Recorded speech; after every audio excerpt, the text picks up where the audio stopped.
Shalom Ouvracha, est-ce que tu t'es déjà posé la question de savoir que devenait un tzaddik lorsqu'il quitte ce monde? Peut-être que oui, peut-être que non, je ne sais pas. Et mieux encore, est-ce que tu t'es déjà posé la question de savoir si lorsqu'il quitte ce monde, je peux avoir le mérite de le revoir? Alors là, cette question, c'est presque sûr que personne ne se la pose parce que tout le monde pense que c'est impossible. Et pourtant, le récit qui va suivre te prouve le contraire.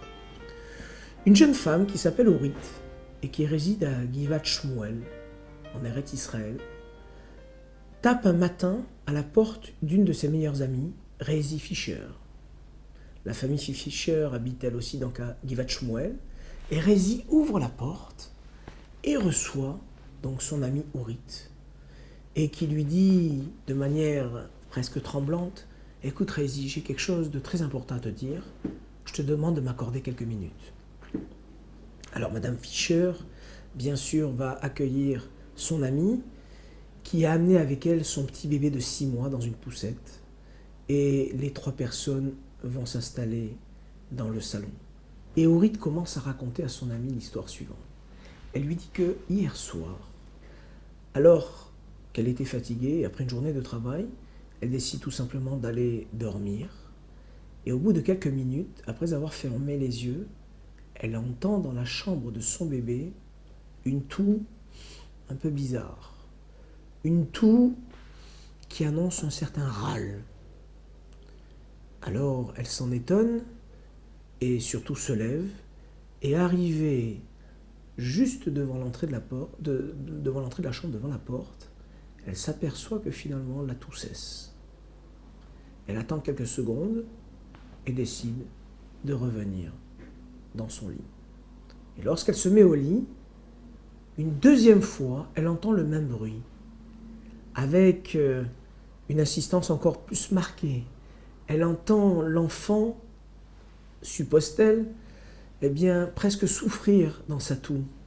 Une respiration qui se fait saccader et qui semble être difficile. Alors elle se réveille, s'assoit sur son lit, et là, aux surprises, qui trouve-t-elle devant elle? Le rabbi de Lubavitch, qui est là, qui la regarde. Il a pourtant quitté ce monde depuis plusieurs années, mais le rabbi est là. Elle a la vision du rabbi. Ses yeux bleus la transpercent, veulent presque lui signifier un message qu'elle ne capte pas. Et le rabbi lui dit d'une voix gentille, mais ferme, assurée: « Cours vite !» Alors elle se lève, transie par ce qu'elle vient de voir, et surtout transie par la peur. Et elle ouvre la porte de la chambre et voit son bébé sans connaissance dans son lit. Alors elle prend l'enfant qui est empêtré dans sa couverture, et elle comprend qu'il était en train sans doute de s'étouffer. Elle essaye de le ranimer, de le ramener à lui, et au bout de 10 minutes, elle arrive enfin à lui redonner connaissance et bien sûr se rassurer. L'enfant va partir dans des sanglots inarrêtables pendant plus d'un quart d'heure jusqu'à qu'il puisse se calmer. Et Orit raconte à son amie, Madame Fischer: « Voilà ce qui m'est arrivé hier. Ça me paraît incroyable, il fallait que je le partage avec quelqu'un. » Et son amie, qui est très peu étonnée, qui est elle-même une chassid Chabad, lui dit que des histoires comme ça sont très fréquentes, et plus encore depuis que le rabbi a quitté ce monde en 1994. Mais la surprise des 2 femmes, elle est ailleurs. Ils s'aperçoivent que le bébé, qui est en train de rigoler, de gazouiller, a le regard fixe sur un point de la salle. Et ces 2 dames s'aperçoivent que l'enfant est en train de fixer un grand portrait du rabbi qui est accroché à un des murs du salon. L'enfant est en train de reconnaître celui qui sans doute l'a visité hier soir et qui lui a sauvé la vie. Cette histoire pourrait paraître presque banale tant des miracles du rabbi avant son départ et après son départ ont été connus, mais elle nous apporte une leçon que l'on devrait méditer. Combien de gens ne disent-ils pas: un tzaddik, il est parti de ce monde. Par qui a-t-il été remplacé? Comment pouvez-vous encore croire à ce que le rabbi puisse être le rabbi de la génération.